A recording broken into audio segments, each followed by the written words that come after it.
যে রংপুরে যে আবু সাইদ যে মারা গেল, ওর পোস্টমর্টম হয়েছে?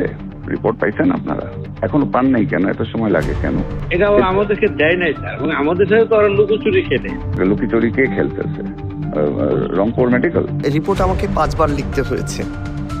রিপোর্ট আমি প্রতিবার রিপোর্ট লিখি, জমা দিতে যাই, পুলিশের মনোপুত হয় না।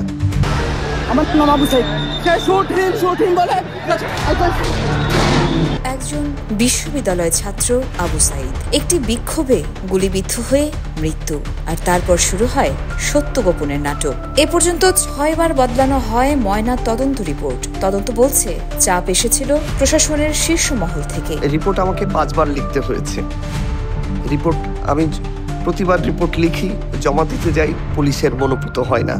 রংপুরে এক ছাত্র নিহত হন পুলিশের গুলিতে। নিহত ছাত্র বেগম রোকেয়া বিশ্ববিদ্যালয়ের আবু সাইদ। সাথে সাথে পুলিশের দায়ের করা মামলায় বলা হয়েছে তিনি পুলিশের গুলিতে মারা যাননি, বরং দায় চাপানো হয় বিএনপি, জামায়াত এবং কয়েক হাজার অজ্ঞাতনামা লোকের উপর।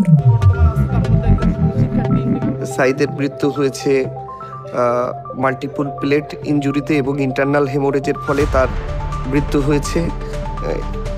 শর্টগান ইনজুরিতে, শর্টগানের গুলিতে, এবং এটা হোমিসাইডাল। পুলিশ জানায় বিক্ষোভকারীদের ইট পাটকেল ও গুলিতে একজন নিহত হন। পরে জানা যায় তিনিই সেই আবু সাইদ। তাকে সহপাঠীরা হাসপাতালে নিলে ডাক্তাররা মৃত ঘোষণা করেন, কিন্তু এরপরে শুরু হয় মূল নাটক। ঘটনাকে ভিন্ন খাতে প্রবাহিত করার চেষ্টা। রংপুর মেডিকেল কলেজের ফরেনসিক চিকিৎসক ডাক্তার রাজিবুল ইসলামের ভাষ্য অনুযায়ী আমার মনে হয়েছিল যে পুলিশ আসলেই ব্যাপারটা সিরিয়াসভাবে রিয়েলাইজ করেছে, যেহেতু এটা এক্সট্রা জুডিশিয়াল কিলিং ছিল।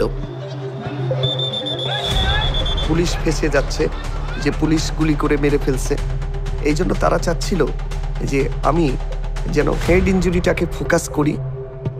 তার উপর চাপ এসেছিল ক্ষমতাচ্যুত আওয়ামী লীগ সরকারের ঘনিষ্ঠ 4 জনের কাছ থেকে। তাদের মধ্যে ছিল রংপুর মেট্রোপলিটন পুলিশের 2 প্রাক্তন উপকমিশনার, রংপুর মেডিকেলের এক ঊর্ধ্বতন কর্মকর্তা এবং আওয়ামী লীগ পন্থী শিক্ষকদের সংগঠন স্বাধীনতা চিকিৎসক পরিষদ অর্থাৎ সাচিবের এক নেতা। আচ্ছা মামুন, ওই যে রংপুরে যে আবু সাইদ যে মারা গেল, ওর পোস্টমর্টম হয়েছে? রিপোর্ট পাইছেন আপনারা? এখনো পাইনি। এখনো পান নাই কেন? এত সময় লাগে কেন? এটা আমাদেরকে দেয় নাই স্যার, এবং আমাদের সাথে তো ওরা লুকোচুরি খেলে। বডি পোস্টমর্টম করা হয়েছে তো? করা হয়েছে। তো রংপুর মেডিকেল করেছে, আমাদেরকে পোস্টমর্টম রিপোর্ট দিতে সময় লাগবে কেন? যদি করে থাকে লুকিচুরি কে খেলতেছে? রংপুর মেডিকেল রংপুর মেডিকেল আমরা বললাম কি হয়েছে, এইটাও আমাদের সাথে বলতে গিয়ে অনেক সময় আছে না যে একটা কিছু হইলে এরপরে আমাদেরকে আমরা তো কিছু হইলে বলি যে এই ডাইমেনশনে যাচ্ছে, আমরা এইভাবে প্রস্তুত আছি, এরকম তো কিছু আছে।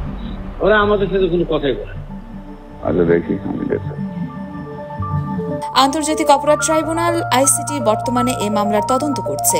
12 সদস্যের তদন্ত দল জিজ্ঞাসাবাদ করছে চিকিৎসক রাজিবুলকে। তারা উদ্ধার করেছে পরিত্যক্ত জায়গা থেকে ক্রস চিহ্ন দেওয়া মূল রিপোর্টের কপি। তদন্তকারীরা সংগ্রহ করেছেন ডিজিটাল প্রমাণও, যা দেখায় কারা কারা রিপোর্ট পাল্টানোর কক্ষে প্রবেশ করেছিলেন। আবু সাইদের মৃত্যু শুধু একজন ছাত্রের প্রাণহানি নয়, এটি একটি রাষ্ট্রীয় সত্য ধামাচাপার চিত্র। আমাকে আসলে অফার করা হয়েছিল যে তোমার 2 সপ্তাহ ছুটি দিয়ে দিচ্ছি, তুমি আমাদের মনোমতো রিপোর্টটা দাও, থাইল্যান্ডে ট্যুর করো, ফ্যামিলি নিয়ে কক্সবাজারে 7 দিন থেকে আসো, কিন্তু আমি সবগুলোই রিফিউজ করছি। যদি প্রশ্ন না তুলি, বিচার হয়তো কখনোই হবে না। রিপোর্ট পরিবর্তনের জন্য চাপ দেওয়া হয়। প্রথম রিপোর্টে বলা হয়েছিল শটগানের গুলিতে আবু সাইদের মৃত্যু, কিন্তু প্রশাসনের চাপে সেই রিপোর্ট পুড়িয়ে ফেলা হয় এবং পরবর্তীতে বানানো রিপোর্টে বলা হয় মাথায় আঘাত এবং রক্তক্ষরণে নাকি আবু সাইদের মৃত্যু হয়েছে। योरमा शायर जहान, देशकाल न्यूज।